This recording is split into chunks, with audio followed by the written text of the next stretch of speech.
Ces animaux éprouvent-ils des émotions? Sont-ils capables de ressentir de l'amour, de la tristesse, de la colère ou encore de la peur? C'est parce qu'elles sont si complexes à étudier que les émotions ont longtemps été reléguées à un second plan, bien loin derrière d'autres sujets scientifiques plus évidents.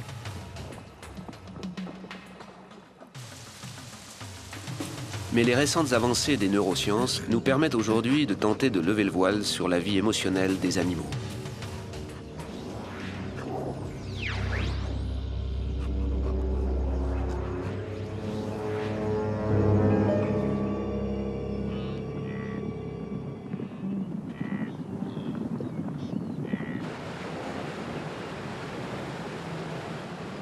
Pendant des centaines d'années, les humains ont complètement ignoré la vie intérieure des animaux. Ils les considéraient comme de simples robots, des machines biologiques uniquement dominées par leurs besoins, leurs instincts et leurs hormones.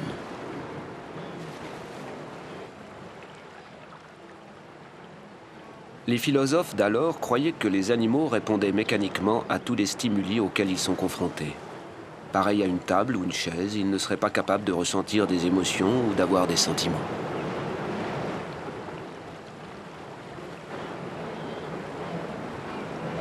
Au fil du temps, cette croyance s'est peu à peu transformée en un dogme. Les scientifiques vivaient en effet dans la crainte d'être accusés du péché mortel d'anthropomorphisme en attribuant des caractéristiques humaines aux bêtes. Complètement distincts du règne animal, les humains étaient alors considérés comme les seuls êtres sur Terre doués de sentiments. Par contraste, toute action accomplie par les animaux était attribuée à l'instinct ou qualifiée de réaction.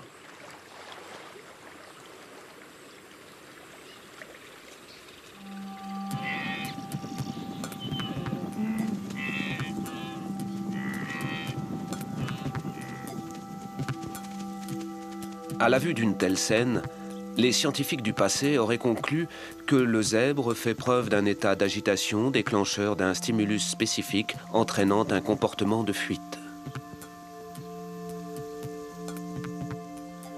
Mais au cours des dernières décennies, les chercheurs se sont élevés contre ce type de langage et sa façon d'envisager le règne animal.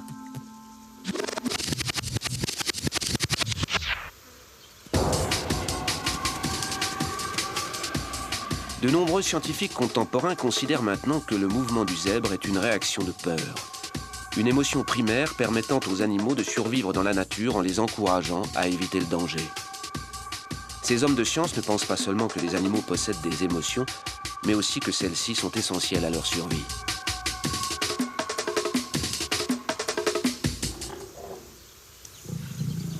Commençons par mettre des mots sur ce qu'est une émotion. Contrairement aux sentiments, les émotions sont d'abord physiologiques. Elles naissent dans le cerveau sous la forme d'impulsions neuronales qui mettent l'organisme en mouvement. Ce sont des moteurs d'action.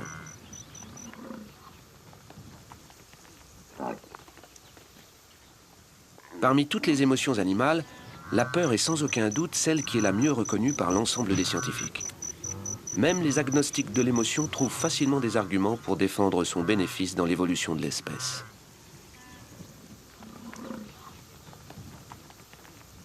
La peur est une émotion essentielle servant à déclencher un comportement de défense. C'est donc un atout évident pour la survie dans la nature. Sans elle, le gnou se tiendrait immobile face à un lion commençant à lui dévorer les pattes. Cette fonction de peur est génétiquement enracinée dans le système nerveux.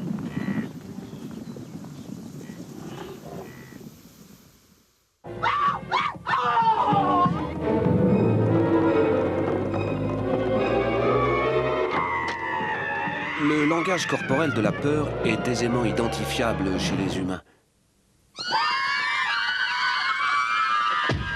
C'est aussi le cas chez d'autres animaux.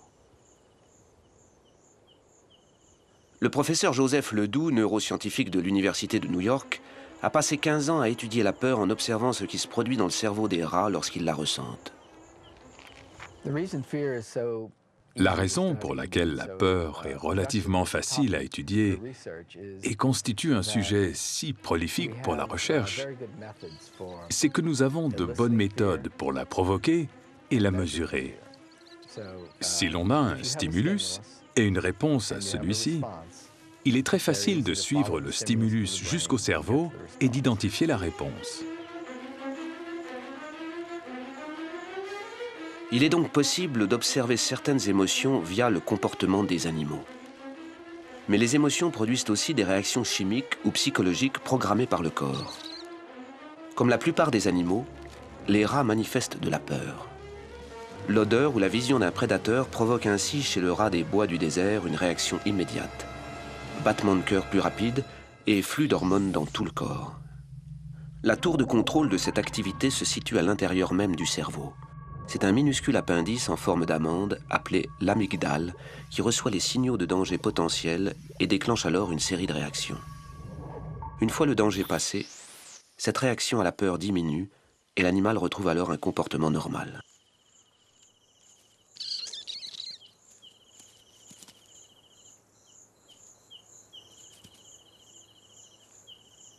Ce système d'urgence est identique chez tous les mammifères, comme chez les oiseaux.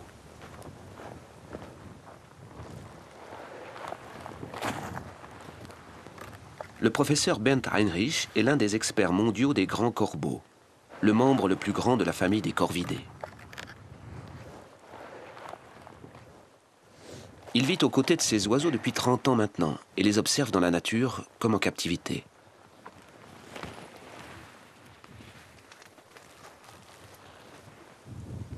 Après les avoir pourvus en carcasse, leur source principale de nourriture, le professeur Heinrich a vite découvert que ces oiseaux dotés d'une grande intelligence étaient aussi très émotifs. Quand j'ai commencé à observer les adultes sur le terrain, je leur donnais des carcasses de veaux.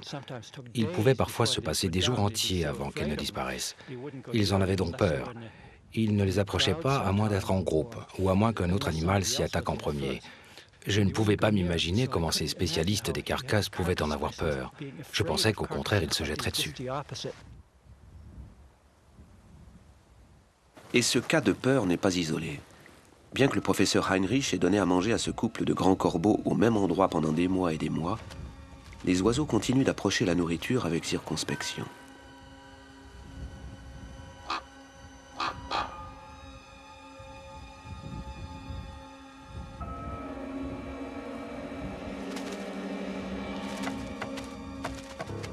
Comme un lapin qui serait effrayé par ses carottes, les grands corbeaux semblent terrifiés par un inoffensif morceau de viande. Les stratégies d'approche sautillante de ces grands corbeaux sont en effet un signe flagrant d'effroi. Mais si les grands corbeaux étaient en permanence aussi peureux, il est clair qu'ils mourraient très vite de faim. En réalité, ces oiseaux sont néophobiques, c'est-à-dire qu'ils ont peur des choses nouvelles. Tout ce qui leur est inconnu provoque chez eux une peur panique. Ces oiseaux passent du temps à évaluer chaque nouveauté avant de surmonter leur peur pour s'en approcher.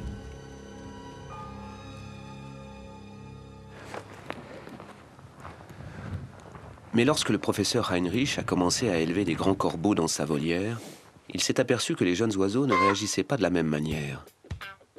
Bien au contraire. Ils explorent systématiquement toute nouvelle chose placée devant eux. La curiosité des grands corbeaux les pousse même à ramasser, examiner et manipuler tous les nouveaux objets qu'ils croisent sur leur chemin jusqu'à ce qu'ils s'en lassent. La peur a laissé la place à la curiosité. Et comparée à d'autres émotions, celle-ci, comme d'autres marques d'intérêt, est souvent mal comprise. Les psychologues l'étudient depuis longtemps, mais elle n'a accédé au rang d'émotion que récemment. Elle est souvent plus prononcée chez les jeunes et s'estompe à mesure qu'ils grandissent. Sa fonction semble être l'exploration, la capacité d'attention et l'apprentissage. La curiosité est par définition le fait d'observer des choses nouvelles. Si l'on définit la curiosité comme le fait d'examiner des choses nouvelles, les grands corbeaux sont très curieux, surtout au début, lorsqu'ils quittent le nid et qu'ils manipulent différents objets. C'est une façon de tester les objets et de savoir s'ils sont ou non comestibles. J'en ai fait l'expérience. Et ils sont très impatients d'examiner les choses qui leur sont inconnues, avec lesquelles ils n'ont pas été en contact. Après un moment, ils ignorent complètement les choses qui leur sont familières. La curiosité encourage les jeunes animaux à faire de nouvelles expériences, à évaluer les choses inconnues. Dans un sens, c'est donc l'opposé de la peur. Cela leur permet d'apprendre ce qui sera bon à manger, de repérer ce qui pourra leur faire du mal et d'écarter ce qui n'a aucun intérêt. Pendant une période limitée dans le temps, les grands corbeaux sont de grands curieux. Mais ça ne dure pas bien longtemps. Le professeur Heinrich a initié des expériences dans le but de comprendre ce qui se produit lorsque les oiseaux grandissent. Il a donc filmé de jeunes oiseaux apprivoisés pour décrypter leurs réactions aux nouveaux objets. Dans le cas qui nous intéresse, une souris mécanique. Dès l'âge de 4 mois, les grands corbeaux commencent à se méfier des nouveaux objets. Puis lorsqu'ils atteignent l'âge adulte, ils deviennent totalement néophobiques.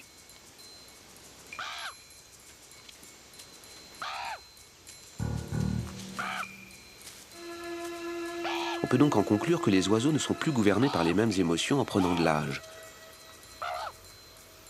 Si leur curiosité infantile les pousse à explorer, la peur qu'ils développent en tant qu'adultes les préserve des périls potentiels. Le biologiste Marc Bekoff s'interroge depuis longtemps sur les implications de ces comportements.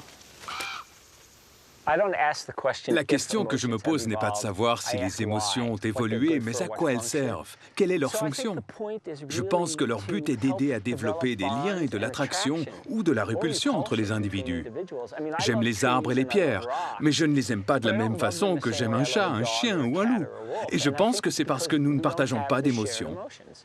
Je pense donc que c'est le partage de ces états émotionnels qui est très important pour tisser des liens, pour faire fonctionner un groupe. Pas seulement les émotions positives, mais également les négatives comme la douleur, la peur ou la colère. Ce sont précisément ces émotions négatives qui permettent à cette meute de loups de vivre en relative paix au sein d'une société régie par des règles que suit chaque animal selon son rang. Cela peut paraître cruel, mais la domination et la subordination, traduites par l'agression et la peur, sont vitales pour la survie de nombreux animaux vivant en larges groupes sociaux.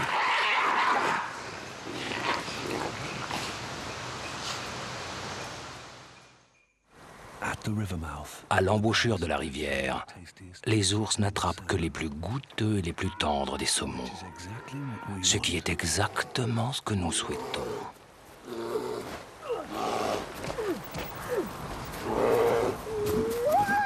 Il arrive que les êtres humains soient en conflit avec la nature. Mais les animaux aussi sont colériques, et leurs bagarres ne sont pas toujours suscitées par la nourriture.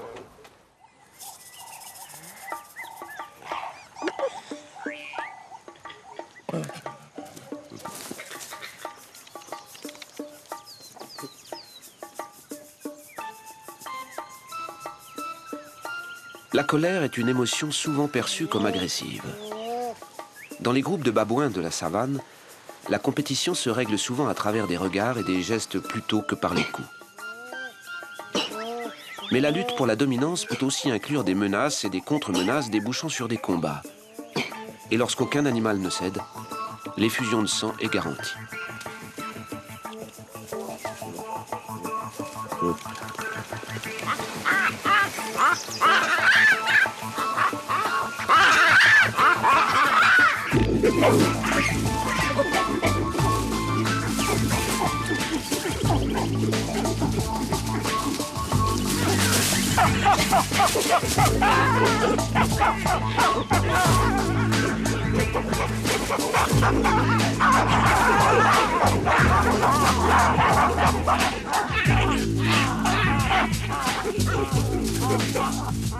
La réponse du corps face à l'agression est similaire à sa réaction vis-à-vis de la peur.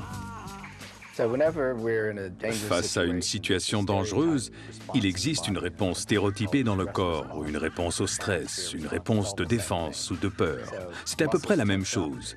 Les muscles se tendent, la pression sanguine et le rythme du cœur augmentent, des hormones sont libérées. Les réponses des neurones dans le cerveau et le corps sont rapides, mais les hormones sont lentes. Cependant, cette lenteur a un avantage. Elle vous garde enfermé dans cette émotion pendant une période plus longue. Elles sont donc lentes, mais elles ont un effet de prolongation, ce qui peut être une bonne chose. Tout comme la peur, le sentiment de colère se forme dans les amygdales et déclenche une réponse de fuite ou de combat.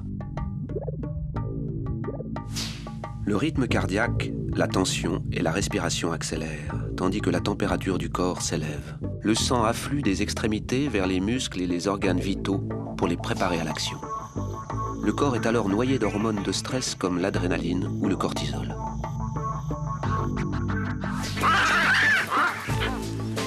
Ce comportement de colère existe pour de bonnes raisons et possède bien des avantages. Un animal agressif obtient plus de nourriture, protège mieux sa progéniture, a plus de chances de s'accoupler et bénéficie de plus d'espace pour élever sa famille. Résultat de ces paramètres conjugués, la possibilité d'une descendance plus abondante.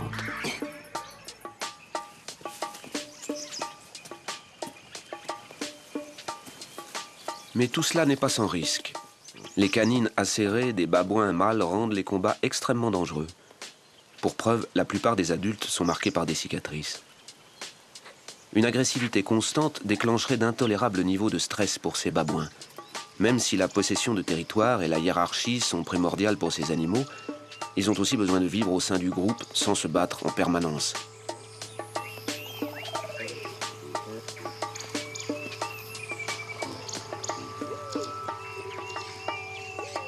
C'est pour cette raison qu'ici même où la colère la plus noire s'exprime, on trouve aussi son antidote, l'apaisement.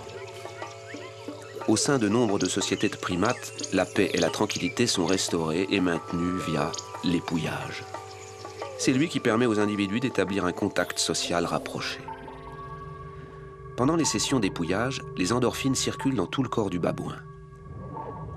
Ces aminoacides, appelés peptides, sont produits dans le cerveau par l'hypophyse et l'hypothalamus.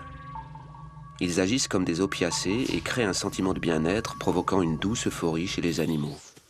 Ils pourraient également avoir un effet analgésique.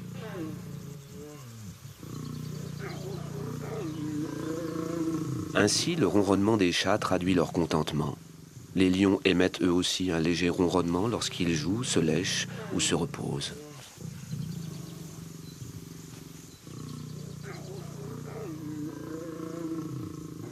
Les endorphines renforcent donc les liens entre les animaux en leur procurant une sensation de calme et de volupté.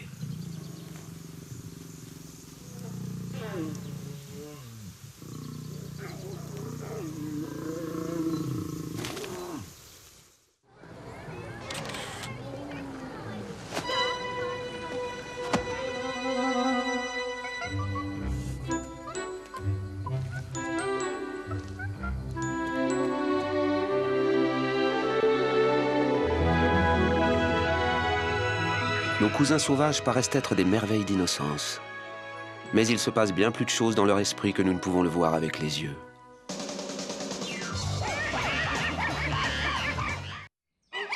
Changement d'ambiance maintenant avec l'enclos des chimpanzés du zoo d'Arnhem. Un véritable contre-exemple de calme, notamment aux heures de repas. L'arrivée de la nourriture suscite en effet une grande impatience chez les chimpanzés.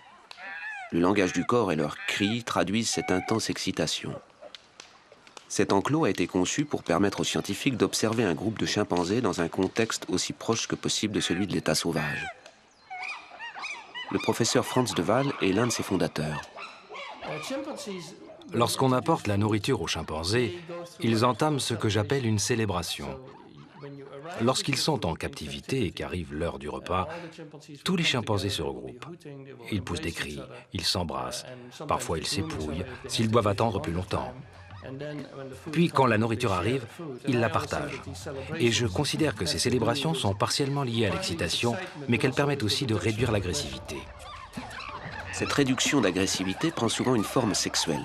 D'ailleurs, chez les chimpanzés, nourriture et sexualité sont intimement liées. Les deux activités semblant toujours aller de pair.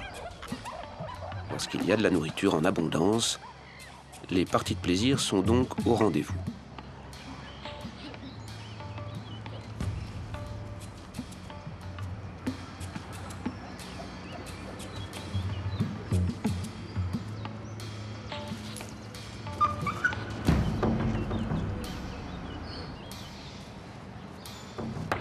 La nourriture provoque également des émotions comme la jalousie.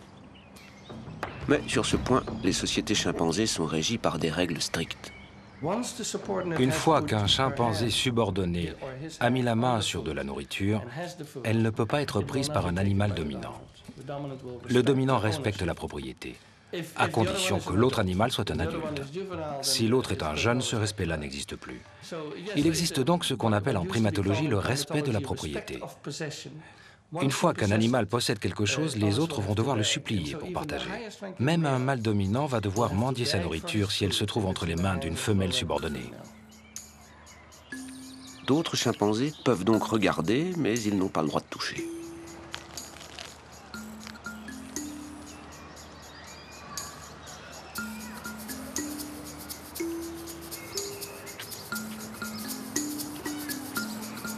Rien ne les empêche pourtant d'user de leur pouvoir de suggestion.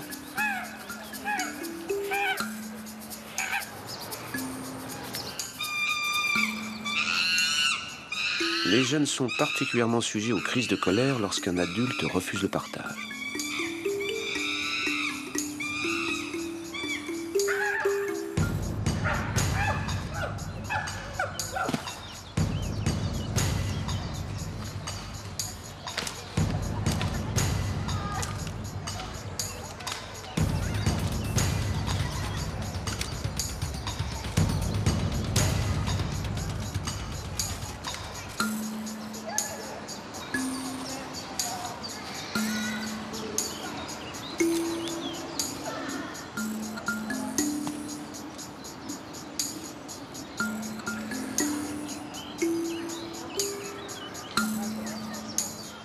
D'autres chimpanzés tentent des méthodes plus subtiles.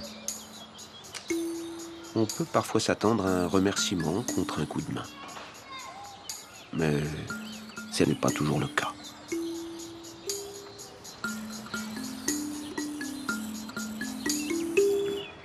Certains chimpanzés acceptent cependant de partager. Cela fait partie d'un échange de bons procédés.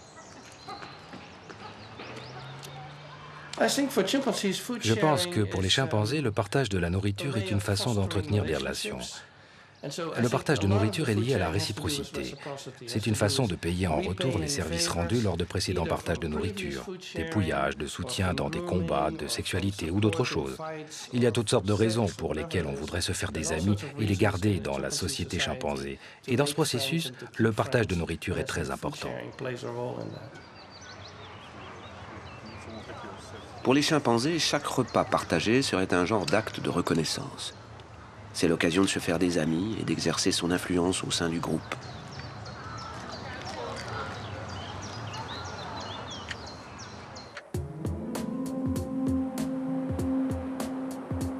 Ceci ne pose pas de problème particulier lorsque les animaux doivent coopérer au sein de leur espèce pour survivre. Mais le partage entre espèces est beaucoup plus rare. L'égoïsme est roi à l'état sauvage. En règle générale, l'altruisme est limité car chaque animal veille à ses propres intérêts.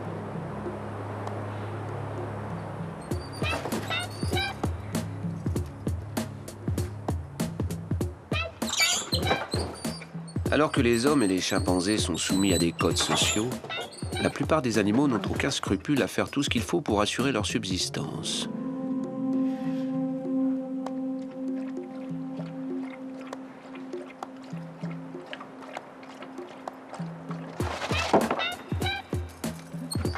Les bêtes vivent au sein d'un monde complexe où l'intelligence et la ruse peuvent être des atouts clés de la survie.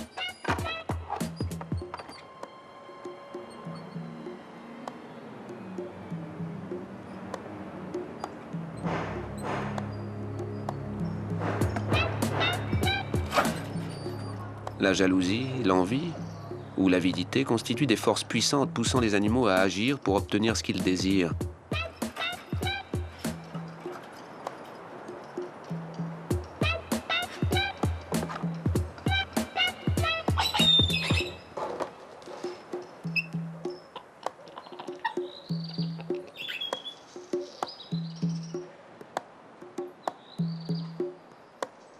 Même si cela doit susciter colère ou déception chez les autres.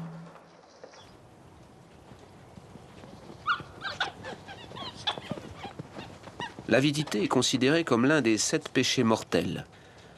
Les humains essaient d'ailleurs de contrôler ou de dissimuler cette émotion, considérée comme honteuse. Au Centre de primatologie de Strasbourg, les scientifiques mènent des recherches pour savoir si cette capacité à contrôler ses désirs est seulement le fait de l'homme ou si les animaux peuvent aussi se maîtriser. Au cours de cette expérience, un singe capucin reçoit un fruit. Au même moment, on lui montre un autre fruit, plus désirable, car comme beaucoup de primates, les capucins ont du mal à résister à l'attrait des bananes. Les capucins savent que s'ils s'abstiennent de manger l'orange pendant 10 secondes, ils pourront l'échanger contre une banane. Pour nous, cela ne constitue pas un énorme défi, mais pour les capucins, c'est une bien difficile épreuve de maîtrise de soi. Certains de ces singes parviennent à se retenir de manger la nourriture pendant 10 secondes. Ils y seraient bien incapables de tenir plus longtemps. Il faut dire que dans la nature, les capucins ne font pas de réserve pour le futur. Toute nourriture disponible est immédiatement consommée.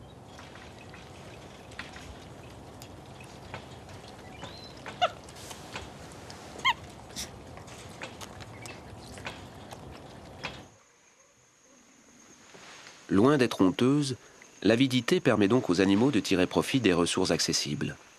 La politesse et la bienséance sociale lissent peut-être le monde dans lequel nous vivons, mais pour la plupart des animaux, ce genre de valeur entraînerait l'extinction pure et simple de l'espèce.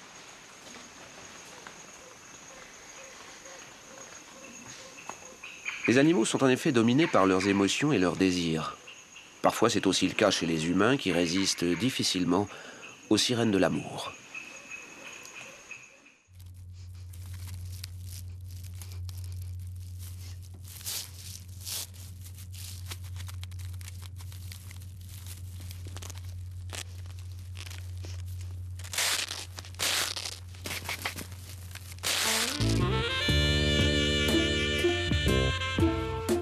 On dit que l'amour est aveugle, et il semble bien qu'au sein du règne animal, ce dicton puisse aussi s'appliquer. L'amour est peut-être la plus exaltante des émotions, mais ne nous y trompons pas. Il s'agit juste d'un moyen pour la nature d'assurer la reproduction et la survie des espèces. Pour atteindre ce dessein, l'amour peut se décliner sous 3 formes: désir, attirance et attachement. Le désir est conçu pour déclencher l'accouplement avec n'importe quel partenaire approprié.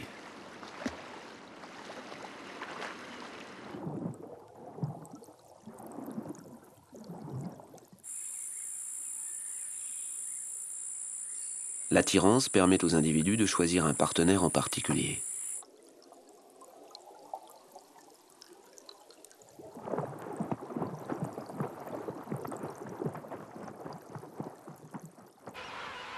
Enfin, l'attachement entre mâle et femelle permet aux individus de coopérer avec un partenaire jusqu'à ce que les obligations parentales soient accomplies.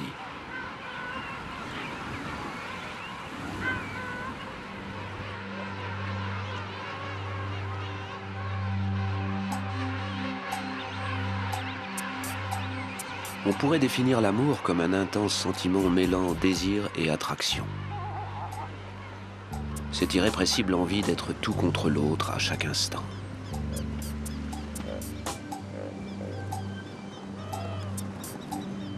Cette volonté de ne voir que ses bons côtés et d'entrevoir par-delà son apparence sa beauté intérieure. Ah, subtile magie de l'amour. Mais trêve de lyrisme, bien plus que d'alchimie, c'est de chimie amoureuse qu'il nous faut parler. Au cours des 20 dernières années, les scientifiques ont en effet démontré que l'amour est tout compte fait un genre de drogue. Les substances chimiques délivrées par le cerveau stimulent chacune des différentes phases de l'amour, du désir à la liaison amoureuse, puis enfin à l'engagement dans la durée. Les éléphants de mer, eux, ne voient pas aussi loin. Ils copulent, se font quelques caresses, puis chacun suit son propre chemin. Il ne s'agit ici que de désir. À la vue d'un partenaire potentiel, le système limbique du cerveau envoie des messages chimiques aux organes reproducteurs, leur ordonnant de lancer la fabrication d'hormones sexuelles. La testostérone et l'œstrogène parcourent alors le corps et l'accouplement peut commencer.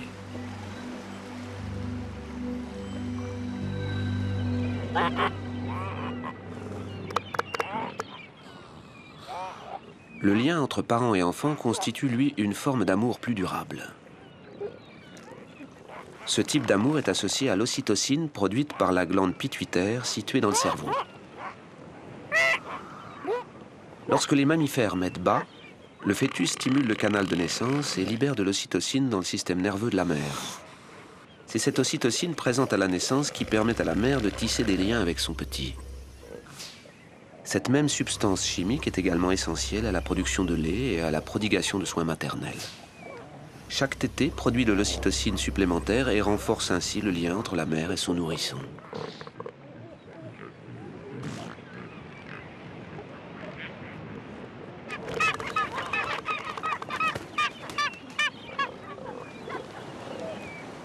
Chez la grande majorité des mammifères, les mâles jouent un rôle vital dans la reproduction, mais leur fonction est mineure dans l'élevage de leur progéniture.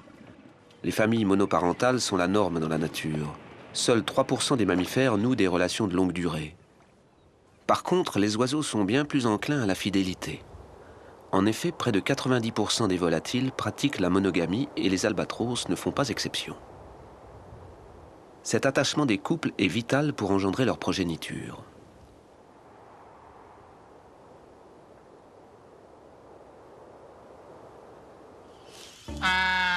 Sur l'île de Midway, dans l'océan Pacifique, des milliers d'albatros reviennent de migration en novembre pour la saison des amours.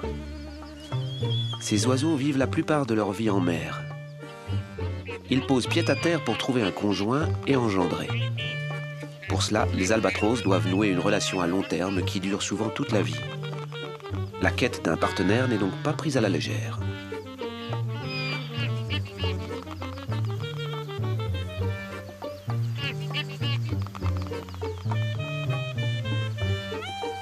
Un sens du rythme et une bonne hygiène personnelle ne sont pas les seules clés d'une vie de couple heureuse. Dans les premiers temps de la saison des amours, la testostérone, une hormone reproductive, est présente en quantité très importante dans l'organisme des mâles. Les scientifiques pensent qu'elle stimule l'envie de faire la cour chez ces oiseaux. Mais ne vous attendez pas au coup de foudre. Le couple doit se prouver mutuellement sa valeur avant de consommer la relation.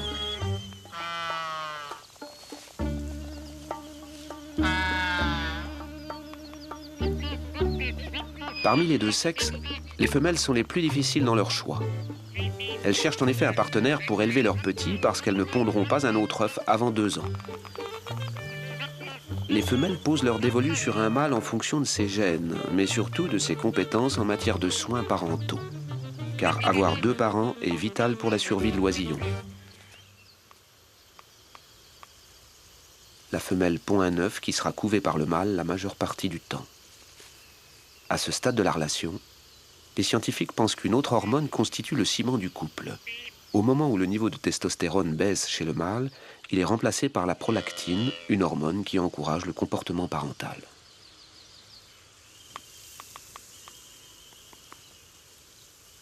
De hauts niveaux de prolactine sont présents chez le mâle et la femelle pendant toute la période d'incubation et perdureront au-delà pour que les 2 parents continuent de s'occuper ensemble du petit.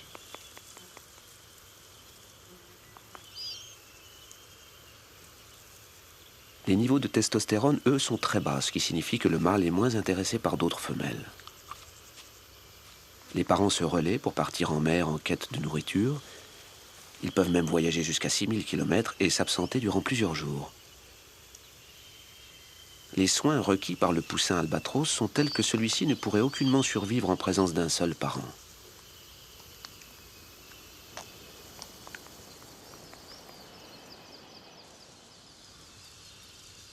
La prolactine est ainsi une substance vitale pour que les parents soient particulièrement attentifs au bien-être de leurs rejetons.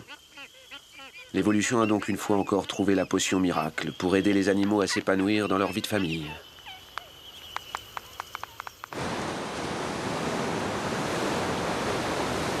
Beaucoup de récits témoignent d'un comportement de compassion chez les animaux. Mais d'autres, plus nombreux encore, montrent qu'ils ne se soucient absolument pas des autres êtres vivants.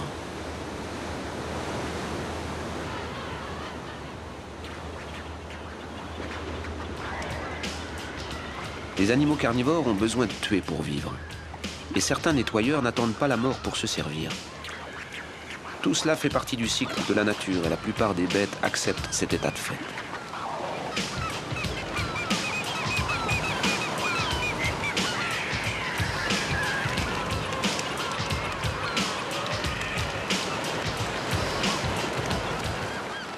Mais parfois, les animaux refusent de céder à ce destin.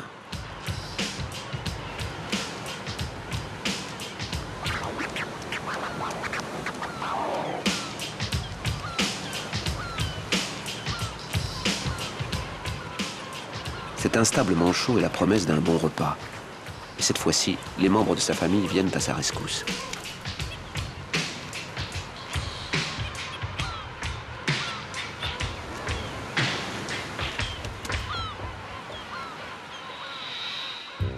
Ils semblent être conscients que leurs camarades souffrent et courent un grand danger.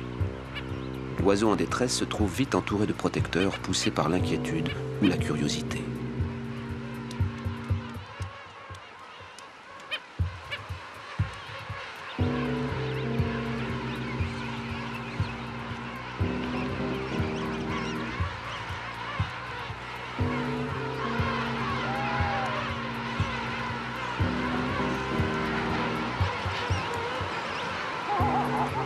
Des tentatives plus ou moins douces sont faites pour sortir l'oiseau de son hébétude.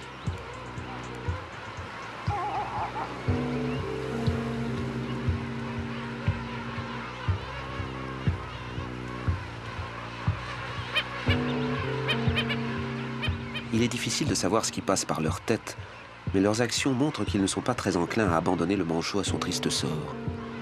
Peut-être savent-ils que s'ils le laissaient, il serait aussitôt attaqué.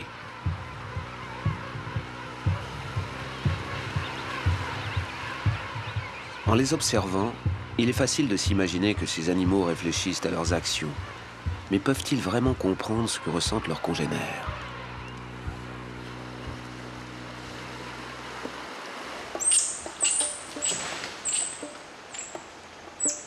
Afin de comprendre les émotions des autres animaux, il faut au préalable avoir conscience de soi. Un animal sait sans doute des choses, mais est-il conscient de ce savoir-là ? Cette compréhension, cette capacité à se penser est la clé de la conscience de soi. Des expériences utilisant des miroirs ont montré que même les singes sont incapables de se reconnaître. Seuls les chimpanzés et les orang-outans, nos cousins les plus proches, semblent à peu près comprendre que le miroir renvoie leur propre reflet. Si la plupart des animaux n'ont pas conscience d'eux-mêmes, peuvent-ils comprendre ce que ressentent les autres ?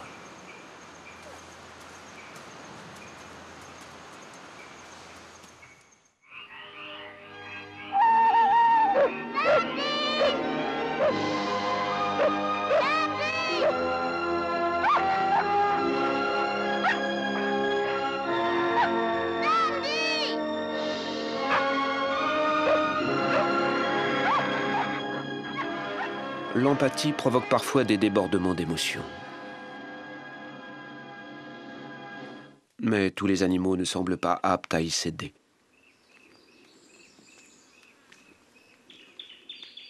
Des millions de singes à longue queue, appelés langurs, habitent le sous-continent indien. Ces singes sacrés, considérés comme l'incarnation du dieu Hanuman, sont vénérés par les hindous. Les singes décédés bénéficient parfois de rites funéraires élaborés. Le mort est orné de guirlandes et de poudre d'ocre. Mais la réaction du singe envers ses propres morts est bien moins ostensible.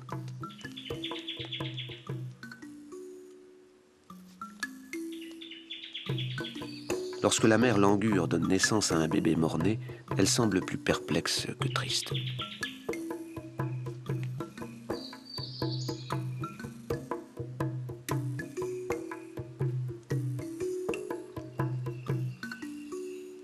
S'il peut paraître simple de lire les émotions dans une telle situation, il n'est pourtant pas facile de connaître les véritables pensées de l'animal.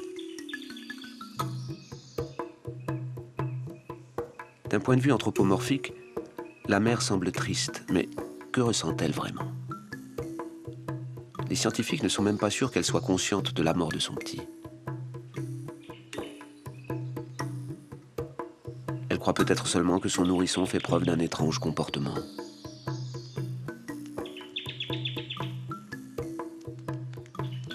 D'autres singes dans le groupe semblent s'apercevoir que le bébé est mal en point.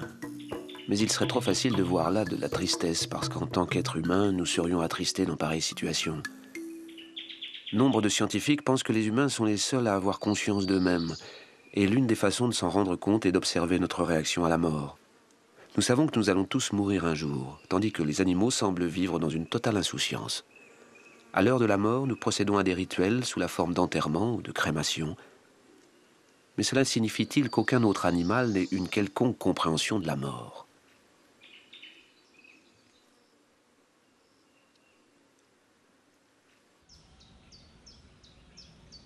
Les scientifiques qui ont passé beaucoup de temps auprès des éléphants pensent que ces grands animaux sont dirigés par leurs émotions.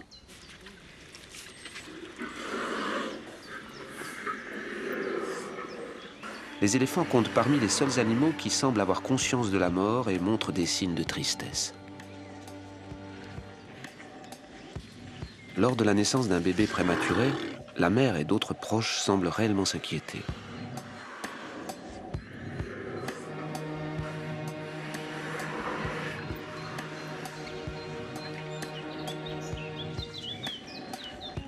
Contrairement aux langurs, ils paraissent réaliser que le nouveau-né est entre la vie et la mort et qu'il ne s'en sortira pas tout seul.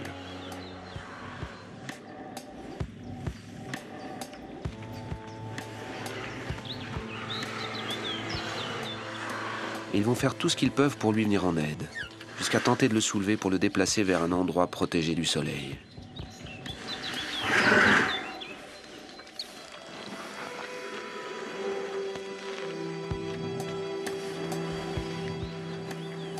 Mais en vain.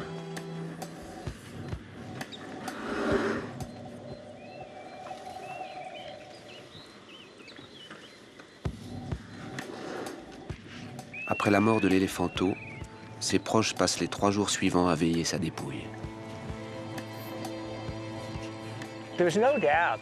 Il n'y a aucun doute, par exemple, que les éléphants éprouvent de la tristesse, un sentiment de deuil, si l'on veut, face à la carcasse d'un autre éléphant.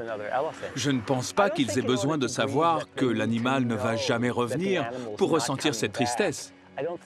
Je ne pense pas qu'ils aient besoin de comprendre que le concept de mort comme nous le comprenons. Parce que même chez les humains, il y a des variantes dans le concept de mort. Certains croient à la réincarnation. La mort n'est donc pour eux qu'une phase transitionnelle. Je ne pense donc pas qu'ils doivent comprendre que l'animal est parti de manière définitive. Mais je pense que les éléphants ou les chimpanzés et les chiens sont conscients qu'un autre individu est parti.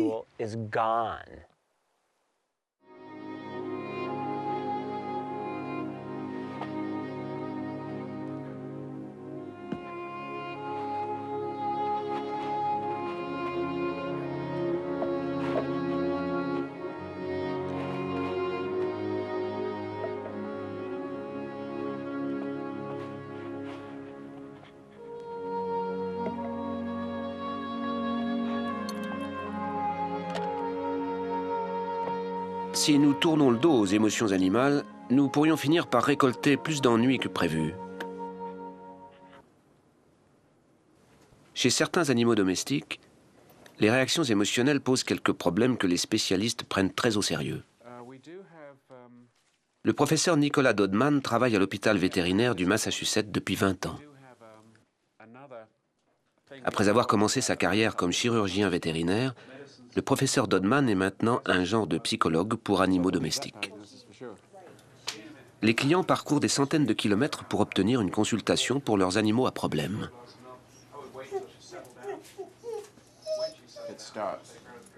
Hazel fait partie de cette catégorie. Si Laura est sans doute la meilleure amie de cet animal, leur relation trop proche est devenue problématique. Laura ne peut désormais plus laisser son chien seul à la maison. Quand elle y est contrainte, ce chien docile devient tout simplement fou. Après qu'il ait détruit sa maison, puis sa voiture, Laura est aujourd'hui obligée de déposer Hazel dans un chenil lorsqu'elle sort. Dès qu'elle comprend que je suis sortie, elle panique. Je la laisse pendant 1 heure environ à chaque fois dans le chenil. Mais je me sens coupable pendant tout ce temps. Vous savez, j'ai fait des recherches sur Internet et j'ai essayé toutes sortes de choses, mais rien ne fonctionne. Le professeur Dodman pense que les animaux possèdent des émotions et dans le cas d'Hazel, il diagnostique un symptôme d'anxiété de séparation. Cette réponse de détresse neurologique signifie que le chien ne supporte pas d'être séparé de son maître, même pour une courte durée. Le lien entre vous est si intense que la séparation devient douloureuse. Et cela n'est pas bon. C'est donc une forme de dépression. Quand vous partez, je pense qu'elle croit que vous partez pour toujours et qu'elle va se retrouver toute seule. Le docteur utilise un mélange de modifications comportementales et de médicaments pour régler ce genre de cas où un animal a développé un attachement trop fort. Ce qu'il nomme un chien velcro.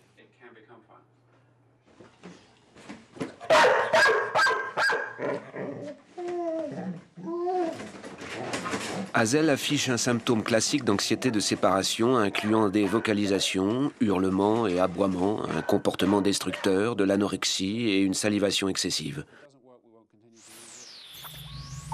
Les recherches actuelles montrent qu'il existe un lien entre l'anxiété et certaines parties du cerveau. Des médicaments connus sous le nom d'inhibiteurs du recaptage de la sérotonine, un genre d'antidépresseurs, sont utilisés pour prolonger l'effet de la sérotonine dans le cerveau. Cette dernière permet de réduire et de contrôler les symptômes d'anxiété de séparation. C'est ce type de médicament que le docteur Dodman prescrit à ses clients canins. Les études neuroscientifiques ont confirmé ce que beaucoup d'entre nous suspectaient depuis toujours, les animaux possèdent des émotions.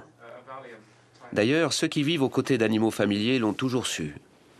Il est possible de déchiffrer les sentiments de nos compagnons via leur langage corporel. C'est ça.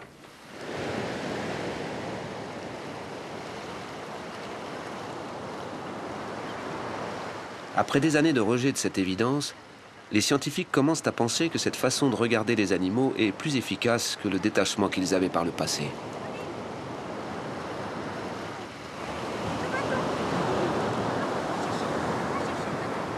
Les animaux semblent manifester en permanence ce qu'ils ressentent. Contrairement aux humains qui passent un temps fou à tenter de dissimuler aux autres ce qu'ils éprouvent, les bêtes, elles, paraissent avoir un accès direct à leurs émotions.